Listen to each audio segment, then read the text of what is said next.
আজকের এই অডিও বুকটা আমরা অ্যাটমিক হ্যাবিটস বইটা নিয়ে করতেছি।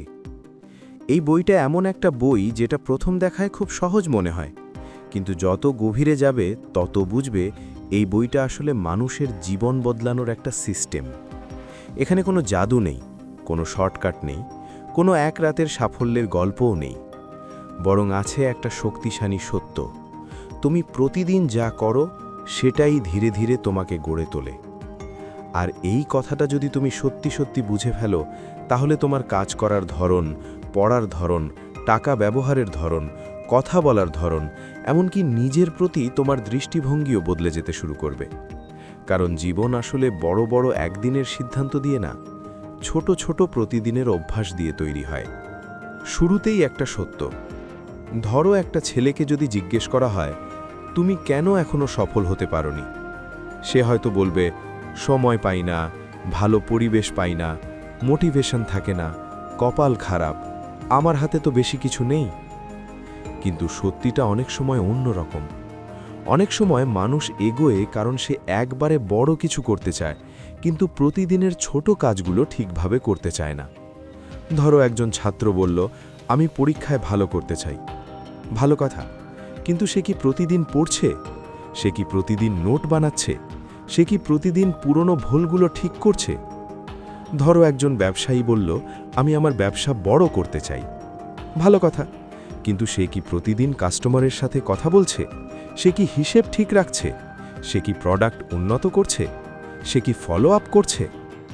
ধরো একজন মানুষ বলল, আমি ফিট হতে চাই। ভালো কথা, কিন্তু সে কি প্রতিদিন একটু হাঁটছে? সে কি খাবারের দিকে খেয়াল রাখছে? সে কি ঘুম ঠিক করছে?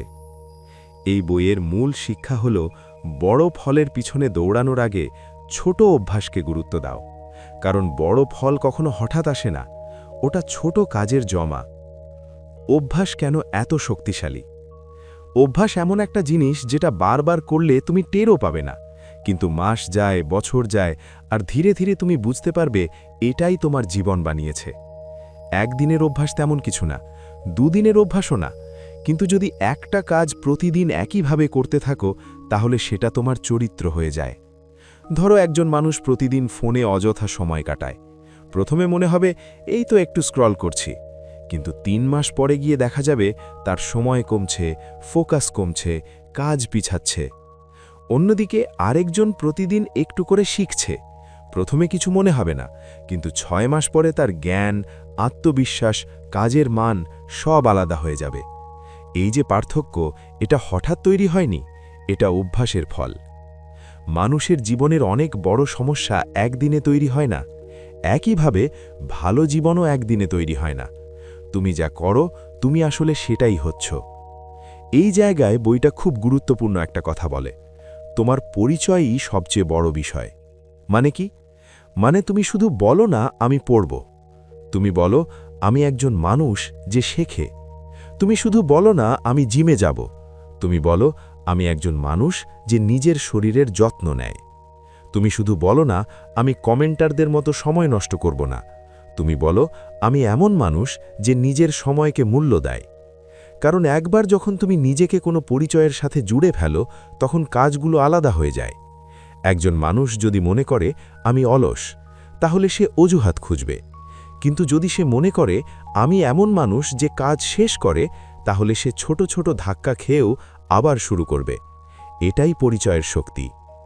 অনেক সময় আমরা ফল বদলাতে চাই, কিন্তু নিজের পরিচয় বদলাই না। আর আসল পরিবর্তন আসে তখনই যখন তুমি নিজের ভেতরের ছবিটা বদলাতে শুরু করো। 4টে ধাপ যেভাবে অভ্যাস কাজ করে।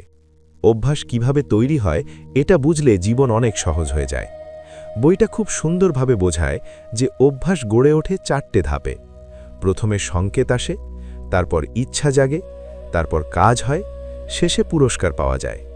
এই 4টে জিনিস বুঝে গেলে তুমি শুধু অভ্যাস বানাতে পারবে না, খারাপ অভ্যাস ভাঙতেও পারবে। ধরো তোমার হাতে ফোন এলো, এটা হলো সংকেত। তারপর মনে হলো একটু দেখি, এটা হলো ইচ্ছা। তারপর তুমি স্ক্রল শুরু করলে, এটা কাজ। শেষে মজা লাগলো বা সময় কেটে গেল, এটা পুরস্কার। এখন একইভাবে যদি তুমি পড়ার অভ্যাস বানাতে চাও, তাহলে বই সামনে রাখতে হবে, মনে একটা টান তৈরি করতে হবে, শুরুটা সহজ করতে হবে আর শেষে নিজের মধ্যে একটা সন্তুষ্টি আনতে হবে। এই 4টে জিনিস বুঝে গেলে তুমি শুধু অভ্যাস বানাতে পারবে না, খারাপ অভ্যাস ভাঙতেও পারবে। পরিবেশই অনেক সময় তোমাকে চালায়। অনেকেই ভাবে আমার ইচ্ছাশক্তি দুর্বল, কিন্তু সবসময় সমস্যা ইচ্ছাশক্তির না, অনেক সময় সমস্যা পরিবেশের। তুমি যদি পড়ার টেবিলে ফোন রেখে দাও তাহলে পড়া কষ্টকর হবে। তুমি যদি কাজের সময় চারপাশে বিশৃঙ্খলা রাখো তাহলে মন স্থির হবে না। তুমি যদি ফ্রিজ খুলে রাখো আর সামনে সামনে মিষ্টি, চিপস, জাঙ্ক, ঠান্ডা পানীয় সাজিয়ে রাখো তাহলে খারাপ খাওয়ার সম্ভাবনা বেড়ে যাবে। মানে মানুষ শুধু নিজের সিদ্ধান্ত দিয়ে চলে না, চারপাশও তাকে টানে। এজন্যই নিজের পরিবেশকে গুরুত্ব দিতে হবে। ভালো অভ্যেসকে সহজ জায়গায় রাখো, খারাপ অভ্যেসকে দূরে রাখো। যে জিনিস তুমি কম করতে চাও সেটা যেন চোখের সামনে না থাকে, আর যে কাজ তুমি বেশি করতে চাও সেটা যেন সহজে করা যায়। এটাই বুদ্ধিমানের কাজ। ছোট শুরু কিন্তু নিয়মিত। এখন খুব গুরুত্বপূর্ণ একটা অংশে আসি। অনেকে বলে আমি একেবারে বড়ভাবে শুরু করব, কিন্তু বাস্তবে এটা সবসময় কাজ করে না। কারণ বড় শুরু অনেক সময় ভয় তৈরি করে, আর ভয় তৈরি হলে শুরুই হয় না। তাই বইটার একটা শক্তিশালী শিক্ষা হলো ছোট শুরু করো। ধরো তুমি লেখালেখি শুরু করতে চাও, সরাসরি বলো না আমি এক বসায় 2000 শব্দ লিখব, বরং বলো আমি আজ একটা প্যারাগ্রাফ লিখব। ধরো তুমি ব্যায়াম শুরু করতে চাও, সরাসরি বলো না আমি 1 ঘন্টা করব, বরং বলো আমি 5 মিনিট করব। ধরো তুমি পড়ার অভ্যেস শুরু করতে চাও, সরাসরি বলো না আমি আজ 10টা অধ্যায় শেষ করব, বরং বলো আমি 2 পৃষ্ঠা পড়ব। শুনতে ছোট লাগছে? হ্যাঁ, কিন্তু এই ছোটটাই সবচেয়ে কার্যকর। কারণ শুরু হওয়াটাই আসল বাধা। একবার শুরু হয়ে গেলে অনেক সময় কাজ চালিয়ে যাওয়া সহজ হয়ে যায়। 2 মিনিটের নিয়ম। এই বইয়ের সবচেয়ে ব্যবহারিক ধারণাগুলোর মধ্যে একটা হলো কোনো নতুন অভ্যেস শুরু করতে গেলে সেটা খুব ছোট করে ফেলো। মানে এমনভাবে শুরু করো যাতে কাজটা এতটাই সহজ হয় যে অজুহাতের সুযোগ কমে যায়। তুমি যদি বই পড়তে চাও, প্রথম লক্ষ্য বই শেষ করা না, প্রথম লক্ষ্য বইটা খোলা। তুমি যদি জিমে যেতে চাও, প্রথম লক্ষ্য শরীর বানানো না, প্রথম লক্ষ্য জিমের পোশাক পরা। তুমি যদি লেখা শুরু করতে চাও, প্রথম লক্ষ্য পুরো লেখা শেষ করা না, প্রথম লক্ষ্য একটা লাইন লেখা। এভাবে ছোট শুরু করলে মস্তিষ্ক ভয় পায় না, আর ভয় না পেলে কাজ শুরু হয়। বাংলাদেশি জীবনে এটা খুব কাজে লাগে, কারণ অনেক সময় মানুষ কাজটা করতে চায় কিন্তু কাজের ওজন দেখে পিছিয়ে যায়। কাজটা যদি ছোট করা যায় তাহলে শুরু করা যায়, আর শুরু করা গেলে ধারাবাহিক হওয়া অনেক সহজ হয়। খারাপ অভ্যেস কেন এত সহজে টিকে যায়? খারাপ অভ্যেসগুলো অনেক সময় আকর্ষণীয় লাগে কারণ ওগুলো সহজ। ফোন ধরো, খারাপ অভ্যেস শুরু করতে আলাদা কষ্ট লাগে না, একটা ক্লিক আর শুরু। ফাস্ট ফুড ধরো, সামনে থাকলে খাওয়া সহজ। অযথা দেরি করা, কিছুই করতে হয় না, শুধু কাজটা এড়িয়ে গেলেই হলো। এ কারণে খারাপ অভ্যেসের সাথে লড়াই করতে হলে সেগুলোকে কঠিন করতে হবে। মানে যে কাজ তুমি কমাতে চাও সেটার পথে বাধা দাও। ফোন বেশি চালাতে না চাইলে নোটিফিকেশন কমাও, অযথা স্ক্রোল কমাতে চাইলে অ্যাপ সামনে রেখো না, দেরি কমাতে চাইলে কাজ শুরু করার আগে সব কিছু প্রস্তুত করো। খারাপ অভ্যেস ভাঙা মানে শুধু না বলা না, খারাপ অভ্যেসের পথেই বাধা বসানো। ভালো অভ্যেসকে মজার বানাতে হয়। মানুষ যেটা আনন্দদায়ক মনে করে সেটা আবার করতে চায়। তাই ভালো অভ্যেসকে একেবারে শুকনো কাজ বানিয়ে ফেলো না, সেটাকে এমনভাবে সাজাও যাতে করার পর একটু ভালো লাগে। ধরো তুমি পড়া শেষ করলে নিজের ক্যালেন্ডারে একটা চিহ্ন দিচ্ছ। ধরো তুমি কাজ শেষ করলে নিজেকে ছোট একটা প্রশংসা দিচ্ছ। ধরো তুমি ব্যায়াম শেষে একটু ভালো গান শুনছ। ধরো তুমি কাজের তালিকা শেষ করলে 1 কাপ চা খাচ্ছ। এগুলো ছোট কিন্তু কাজ করে, কারণ মস্তিষ্ক পুরস্কার পছন্দ করে, আর পুরস্কার থাকলে পুনরাবৃত্তি সহজ হয়। মানুষ কেন মাঝপথে ছেড়ে দেয়? এখন একটা প্রশ্ন আসে, মানুষ তো শুরু করে কিন্তু টিকে থাকতে পারে না কেন? কারণ অনেক সময় শুরুটা আবেগ দিয়ে হয়, কিন্তু নিয়মিত থাকার জন্য লাগে সিস্টেম। একদিন খুব অনুপ্রাণিত হয়ে কিছু শুরু করা সহজ, কিন্তু অনুপ্রেরণা সব দিন থাকে না। তাই বইটা শেখায় মোটিভেশনের অপেক্ষা না করে সিস্টেম বানাও। মানে এমন একটা নিয়ম বানাও যেটা তোমাকে প্রতিদিন কাজের দিকে ফিরিয়ে আনে।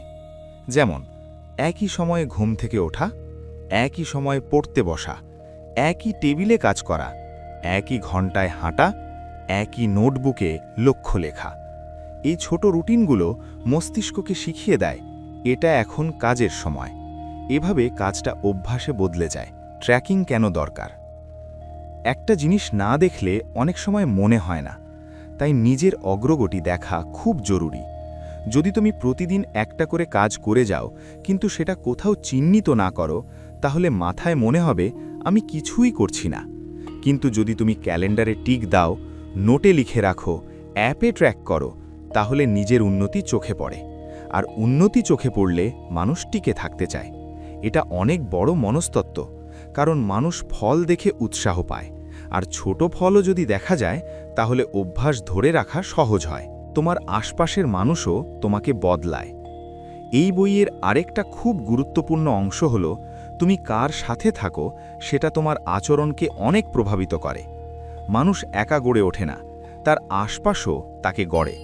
যদি তোমার চারপাশে সবাই অলস হয় তাহলে তোমার মধ্যে সেই প্রভাব আসতে পারে। যদি তোমার চারপাশে সবাই শৃঙ্খলাবদ্ধ হয় তাহলে তোমার মধ্যেও সেই চাপ বা টান তৈরি হয়। তাই তোমাকে এমন মানুষ খুঁজতে হবে যারা তোমাকে ভালো দিকে টানে। এই কথা শুধু বড় বড় প্রফেশনালদের জন্য নয়, স্কুলের ছাত্র, কলেজের ছাত্র, ব্যবসায়ী, চাকরিজীবী, ফ্রিল্যান্সার, সবাই এর জন্য। যে পরিবেশে তুমি থাকো সেটাই অনেক সময় তোমার স্ট্যান্ডার্ড ঠিক করে দেয়। ট্যালেন্ট গুরুত্বপূর্ণ, কিন্তু অভ্যাস বেশি গুরুত্বপূর্ণ। অনেকেই ভাবে আমার ট্যালেন্ট নেই তাই আমি পারবো না। এটা পুরো সত্য নয়। ট্যালেন্ট থাকলে সুবিধা হয়, কিন্তু অভ্যাস না থাকলে ট্যালেন্টও অনেক সময় নষ্ট হয়। আর ট্যালেন্ট কম থাকলেও নিয়মিত চর্চা করে অনেক দূর যাওয়া যায়। কারণ ধারাবাহিক মানুষ অনেক সময় প্রতিভাবান কিন্তু অনিয়মিত মানুষের চেয়ে এগিয়ে যায়। যে প্রতিদিন একটু একটু করে এগোয় সে শেষ পর্যন্ত অনেক বড় দূরত্ব পার করে ফেলে। তাই নিজের সাথে অন্যের তুলনা কম করো। নিজের গতির সাথে নিজের কাজের তুলনা করো। একটা দিনের কাজ একটা জীবনের দিক। এখন একটা খুব বাস্তব প্রশ্ন, একদিনে কি বদলাবে? সত্যি কথা, একদিনে খুব বেশি কিছু বদলাবে না, কিন্তু প্রতিদিনের ছোট বদল একসময় বিশাল হয়। একদিন বই পড়লে তুমি পণ্ডিত হয়ে যাবে না, একদিন হাঁটলে ফিট হয়ে যাবে না, একদিন সঞ্চয় করলে ধনী হয়ে যাবে না, একদিন কাজ করলে সফল হয়ে যাবে না। কিন্তু এই সব কাজ যদি নিয়মিত হয় তাহলে ফল আসবেই। এটাই অ্যাটমিক হ্যাবিটসের হৃদয়। একটা ছোট কিন্তু শক্তিশালী নিয়ম। নিজেকে বারবার জিজ্ঞেস করো, আজ আমি কি এমন কিছু করছি যা আমাকে আগামীকাল একটু ভালো করে তুলবে? এই প্রশ্নটাই অনেক কিছু বদলে দিতে পারে।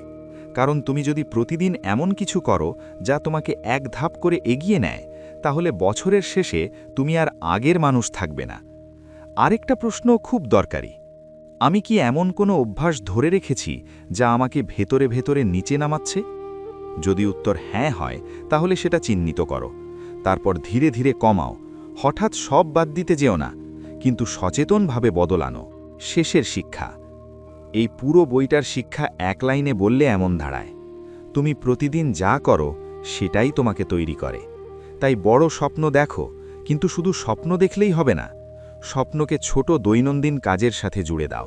ছোট করে শুরু করো, সহজ করো, পরিবেশ ঠিক করো, ট্র্যাক করো, ধৈর্য ধরো, আর বারবার ফিরে আসো।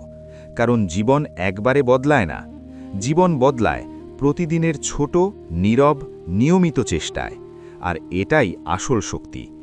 তুমি যদি আজ একটু ভালো কিছু করো, আগামীকাল আরেকটু ভালো হবে, তারপর পরশু একটু আরও ভালো হবে। এভাবে দেখতে দেখতে তুমি এমন এক জায়গায় পৌঁছে যাবে যেখানে পুরনো তুমি আর নতুন তুমি এক না। তাই আজ থেকেই শুরু করো। বড়ভাবে না, চাপ নিয়ে না, হতাশ হয়ে না, শুধু শুরু করো। কারণ একটুখানি ভালো অভ্যাসই একদিন বিশাল জীবনের ভিত্তি হয়ে দাঁড়ায়। তো আজকে আমরা যা যা কথা বললাম হয়তো সব একদিনে কাজে লাগবে না, কিন্তু যদি তুমি এই একটা জিনিস মনে রাখো, ছোট অভ্যেসই বড় জীবন তৈরি করে, তাহলেই এই পুরো অডিও বুকটা শোনা তোমার জন্য কাজে লাগবে। এখন আমি তোমার কাছে একটা ছোট রিকোয়েস্ট রাখি। যদি এই ভিডিওটা তোমার ভালো লাগে অথবা মনে হয় এই জিনিসটা আমার কাজে লাগবে, তাহলে অবশ্যই একটা লাইক দিয়ে দিও। কারণ তোমার একটা লাইক এই ধরনের আরও ভ্যালুয়েবল কন্টেন্ট তোমার কাছে পৌঁছাতে সাহায্য করে। আর কমেন্টে আমাকে জানাও তুমি আজ থেকে কোন ছোট অভ্যেসটা শুরু করতে যাচ্ছ, আর তুমি চাও আমি পরের অডিও বুকটা কোন বইয়ের উপর বানাই। তোমার কমেন্ট আমি নিজে পড়ি, আর সেখান থেকেই অনেক সময় পরের ভিডিওর আইডিয়া আসে। আর যদি তুমি এখনও এই চ্যানেলটা সাবস্ক্রাইব না করে থাকো, তাহলে এখনই সাবস্ক্রাইব করে ফেলো। আমরা চেষ্টা করি বইয়ের জ্ঞানকে এমনভাবে সহজ করে দিতে যেন তুমি সেটা শুধু শোনো না, বাস্তব জীবনেও ব্যবহার করতে পারো। তাই সাথে থাকো আর নিজের প্রতিদিনের ছোট অভ্যেসগুলোর দিকে খেয়াল রাখো। আমরা আবার দেখা করব আরও একটা শক্তিশালী বই নিয়ে, আরও কিছু বাস্তব কথা নিয়ে। ততক্ষণ পর্যন্ত ভালো থেকো আর নিজের প্রতিদিনের ছোট অভ্যেসগুলোর দিকে খেয়াল রাখো।